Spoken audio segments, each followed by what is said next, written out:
Hi friends, Loan Tech channel ku நான் welcome பண்றேன். இன்னைக்கு இந்த வீடியோல எந்த ஒரு பர்టిక్యులர் ஃபியூச்சர்ஸ் அண்ட் பெனிஃபிட் பத்தி பார்க்க போறோம் அப்படின்னு பாத்தீங்கன்னா, என்னோட salary வந்து நான் கேஷா தான் மேடம் வாங்கிட்டு இருக்கேன். என்னோட கம்பெனில எனக்கு வந்து கேஷ் salary தான் கொடுத்துட்டு இருக்காங்க.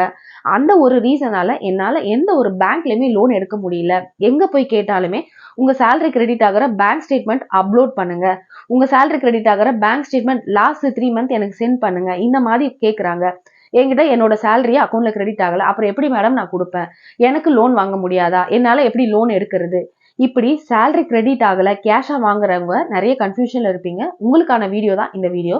ஸோ வீடியோவை ஸ்கிப் பண்ணாம ஃபுல்லா பாருங்க. அப்பதான் உங்களுக்கு வந்து எப்படி லோன் வாங்குறது, என்ன பண்ணா உங்களுக்கு லோன் கிடைக்கும் அப்படின்ற டவுட் எல்லாம் கிளியர் ஆகும். ஸோ வீடியோக்குள்ள போறதுக்கு முன்னாடி நம்மளோட சேனலை சப்ஸ்கிரைப் பண்ணாதவங்க சப்ஸ்கிரைப் பண்ணிக்கோங்க. பெல் பட்டன் இருக்கும், அதையும் ஆக்டிவேட் பண்ணிக்கோங்க. அப்பதான் நம்ம போடுற வீடியோட நோட்டிபிகேஷன் உங்களுக்கு இமீடியட்டா வரும். ஸோ வாங்க இப்ப நம்ம வீடியோக்குள்ள போலாம். ஃபர்ஸ்ட் விஷயம் என்ன அப்படின்னா, என்கிட்டயும் சரி கமெண்ட்லயும் சரி நான் கேஷா சேலரி வாங்குறேன் மேடம், நான் வந்து ஒரு டிரைவரு, நான் வந்து இந்த மாதிரி கூலி வேலை பாக்குறேன், நான் வந்து ஒரு கன்ஸ்ட்ரக்ஷன் கம்பெனில ஒர்க் பண்றேன், நான் வந்து டெய்லி கூலி வாங்குறேன், எங்களுக்குலாம் லோன் கிடைக்காதா, நான்லாம் சேலரி கையில வாங்கிட்டு இருக்கேன், எனக்கு எப்படி லோன் வாங்குறது, இப்படி நிறைய பேர் கேக்குறீங்க.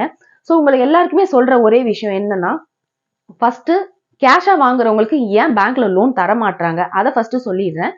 அதுக்கப்புறம் இந்த கேஷா வாங்குறவங்க ஒரு 5 விஷயங்களை நீங்க ஃபாலோ பண்ணாலே போதும், உங்களால பேங்க்ல லோன் எடுக்க முடியும். அந்த 5 பாயிண்ட் என்னன்றதை நான் ஒன் பை ஒன்னா ஃபர்ஸ்ட் இந்த விஷயத்த சொல்லிட்டு நான் அதுக்கப்புறம் சொல்றேன். ஃபர்ஸ்ட் கேஷா லோன் வாங்குறவங்களுக்கு ஏன் பேங்க்ல லோன் கொடுக்க மாட்டாங்க அப்படின்னு கேட்டீங்கன்னா, என்ன ரீசன்னா, உங்களோட இன்கம் என்ன அப்படின்னு தெரியாம உங்களுக்கு எப்படி கடன் கொடுக்க முடியும்? அந்த ரீசனால மட்டும்தான் கொடுக்கறது இல்ல. அதாவது நீங்க எவ்வளவு சம்பாதிக்கிறீங்க, 1 லட்சம் சம்பாதிக்கிறீங்களா, 50,000 சம்பாதிக்கிறீங்களா, இல்ல 10,000 சம்பாதிக்கிறீங்களா, இந்த மாதிரி எவ்வளவு நீங்க சம்பாதிக்கிறீங்க, உங்களுக்கு எவ்வளவு லோன் கொடுத்தா நீங்க எப்படி திருப்பி கட்டுவீங்க அப்படின்றது தெரியாம கொடுக்க மாட்டாங்கல்ல. அந்த ரீசனால மட்டும்தான் கேஷா சேலரி வாங்குறவங்களுக்கு பேங்க்ல இருக்கிறவங்க லோன் கொடுக்கறது கிடையாது. ஸோ இந்த ஒரு சின்ன விஷயத்த மட்டும் புரிஞ்சுக்கோங்க. இப்போ இந்த விஷயத்தை எப்படி நம்ம ஓவர் கம் பண்ணி வந்து பேங்க்ல லோன் எடுக்கிறது, இல்ல ஒரு ஆப் லோன் கூட நான் எடுத்துக்கிறேன் மேடம், ஆனா இது எப்படி நான் லோன் வாங்குறது அப்படின்ற மாதிரி நிறைய பேர் ரொம்ப கோவத்துல என்கிட்ட நிறைய பேர் கேட்டுட்டு இருக்கீங்க. நான் சொல்ற இந்த 5 பாயிண்ட்டை மட்டும் தயவு செஞ்சு உங்களால முடிஞ்சதுன்னா ட்ரை பண்ணி பார்த்து நீங்க பேங்க்ல லோன் எடுக்கலாம். ஸோ ஃபர்ஸ்ட் பாயிண்ட் என்ன அப்படின்னு பாத்தீங்கன்னா, நீங்க ஃபர்ஸ்ட் பண்ண வேண்டிய விஷயம், உங்களோட கம்பெனில போயிட்டு உங்க மேனேஜரோ இல்ல வந்து உங்களுக்கு மேல இருக்க அட்மினோ இல்ல அக்கௌண்ட்ஸோ இல்ல உங்க எம்டியோ யாரா இருந்தாலும், இந்த வரப்போற சம்பளம் எனக்கு வர மாசம் சேலரி கிரெடிட் ஆக போகுது இல்லைங்களா, அந்த சேலரிய எனக்கு கையில கொடுக்க வேண்டாம், என்னோட அக்கௌண்ட்ல கிரெடிட் பண்ணுங்க அப்படின்னு சொல்லிட்டு நீங்க என்ன பண்ணுங்க, உங்களோட அக்கௌண்ட் நம்பரை கொடுங்க. எல்லாருக்குமே இப்ப சேவிங்ஸ் அக்கௌண்ட்ன்றது ஒரு அக்கௌண்ட் எல்லாருமே வச்சிருப்போம். ஏன்னா நம்ம எல்லாருமே ஜிபே யூஸ் பண்றோம். ஸோ ஜிபே யூஸ் பண்றதுக்கு கண்டிப்பா நம்ம எல்லாருக்குமே ஒரு சேவிங்ஸ் அக்கௌண்ட்ன்றது ஒன்னு எல்லாருமே வச்சிருக்கோம். அந்த அக்கௌண்ட் நம்பரோட டீட்டெயில் எடுத்துட்டு போயிட்டு நீங்க உங்க அட்மின்ல கொடுங்க. என்னோட இந்த மந்தோட சேலரி எனக்கு இந்த அக்கௌண்ட்ல தான் நீங்க வந்து போடணும் அப்படின்னு எடுத்துட்டு போய் ஃபர்ஸ்ட் கொடுங்க. அதுக்கு அடுத்த விஷயம், ரெண்டாவது பாயிண்ட் என்ன அப்படின்னு பாத்தீங்கன்னா, நான் எடுத்துட்டு போய் கொடுக்குறேன் மேடம், எவ்வளவு மந்த் என்னோட சேலரி வந்து அக்கௌண்ட்ல கிரெடிட் ஆயிருக்கணும் அப்படின்னு கேட்டீங்களா, லாஸ்ட் 3 மந்த்துக்கு மட்டும் கிரெடிட் ஆனாலே போதும். லாஸ்ட் 3 மந்த்னா நம்ம அப்ளை பண்றதுக்கு முன்னாடி 3 மந்த் கிரெடிட் ஆகணும். இப்ப நம்ம எதுல இருக்கோம், எந்த மந்த்ல இருக்கோம், ஜனவரியில இருக்கும், கரெக்ட்டுங்களா? சோ அப்ப முன்னாடி 3 மந்த் அப்படின்னா அக்டோபர், நவம்பர், டிசம்பர். சோ இந்த 3 மாசமும் உங்களோட சேலரி வந்து அக்கௌண்ட்ல கிரெடிட் ஆயிருக்க மாதிரி கேளுங்க. சோ நீங்க எந்த மந்த் நீங்க அப்ளை பண்ண போறீங்களோ அதுக்கு முன்னாடி 3 மந்த் வந்து உங்களோட சேலரி வந்து அக்கௌண்ட்ல கண்டிப்பா கிரெடிட் ஆயிருக்கணும். அப்ப நீங்க என்ன பண்ணணும், எந்த மந்த் அப்ளை பண்றீங்களோ அதுக்கு முன்னாடி 3 மந்த் பிளான் பண்ணி அதுக்கேத்த மாதிரி உங்களோட அட்மின்ல சொல்லி 3 மாசம் கிரெடிட் பண்ற மாதிரி பண்ணணும். அதுக்கு அடுத்த விஷயம் என்ன, மூணாவது பாயிண்ட் என்ன அப்படின்னு பாத்தீங்கன்னா, நீங்க உங்களோட சேலரி அமௌண்ட் என்னவோ அதை பிக்சடா வர மாதிரி பாத்துக்கணும். இப்போ எக்ஸாம்பிள் உங்களோட சேலரி வந்து 30,000 ரூபாய் அப்படின்னா அந்த 30,000 ரூபாய் எவ்ரி மந்த் வரணும். 30,000 ரூபாய் 30,000 ரூபாய் 30,000 ரூபாய் கிரெடிட் ஆகுற மாதிரி நீங்க பாத்துக்கணும். அதை விட்டுட்டு ஒரு மாசம் லீவை போட்டுட்டு இல்ல ஒரு மாசம் 10 நாள் வேலைக்கு போயிட்டு 10 நாள் வேலைக்கு போல அப்படின்றப்போ உங்க சேலரி வந்து லாஸ் ஆஃப் பேனால வேரி ஆகும். அப்ப என்ன ஆகும்னா டிஃபர் ஆகும். 30,000 ரூபாய் ஒரு மாசம் வரும், அடுத்த மாசம் நீங்க லீவ் போட்டதுனால 21,000 வரும், அதுக்கு அடுத்த மாசம் லீவ் கொஞ்சம் கம்மியா போட்டிருப்பீங்க, அப்ப 28,000 வரும். சோ இந்த மாதிரி சேலரியில வேரியபிள் இருந்ததுன்னா கண்டிப்பா உங்களுக்கு லோன் பண்ண மாட்டாங்க. என்ன பண்ணணும் அப்படின்னா, நீங்க பிக்சடா சேலரி வர்றதுக்கு ஒரு 3 மாசம் லீவ் எதுவும் போடாம உங்க சேலரி பிக்சடா வர்றதுக்காக நீங்க என்ன பண்ணணும், பிளான் பண்ணி ஒரு 3 மாசம் பிக்சட் சேலரி வாங்கணும். ஓகே, பிக்சட் சேலரி வாங்குற மேடம். அந்த 4வது பாயிண்ட் என்ன அப்படின்னு பாத்தீங்கன்னா, உங்களோட சேலரி வந்து கிரெடிட் ஆகிற டேட், அது ரொம்ப ரொம்ப முக்கியம். ஒரு கேஷா நீங்க சேலரி வாங்குறப்போ ஒரு டேட்ல கொடுப்பாங்க.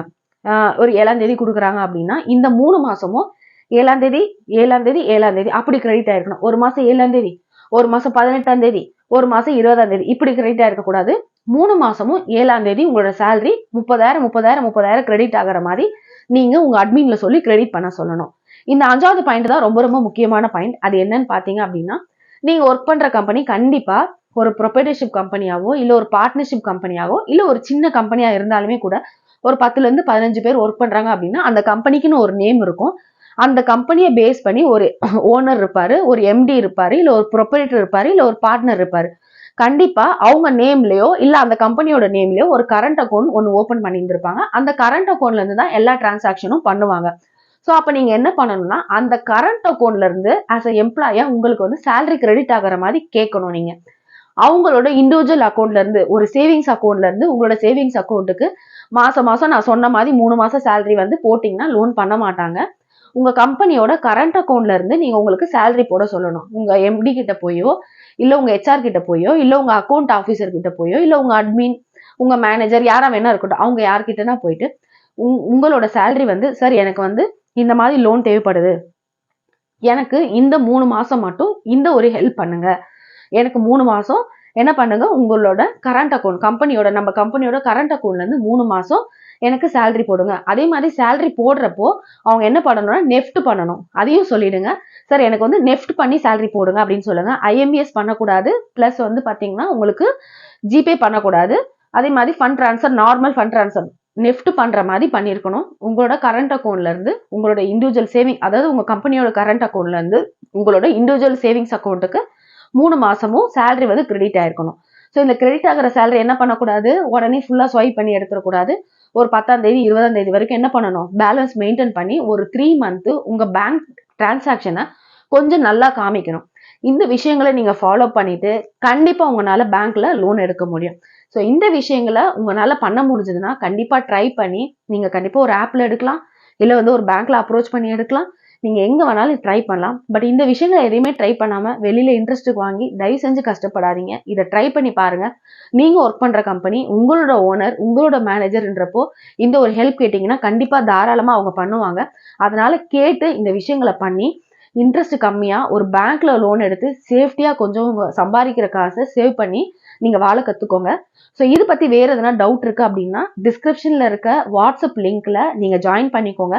இந்த பேங்கிங் அப்டேட் எல்லாமே நான் இமீடியட்டா அந்த குரூப்ல நான் போட்டுட்டு இருக்கேன். இது தவிர்த்து உங்களுக்கு வேற எதனா டவுட் இருந்தா டிஸ்கிரிப்ஷன்ல மெயில் ஐடி பிளஸ்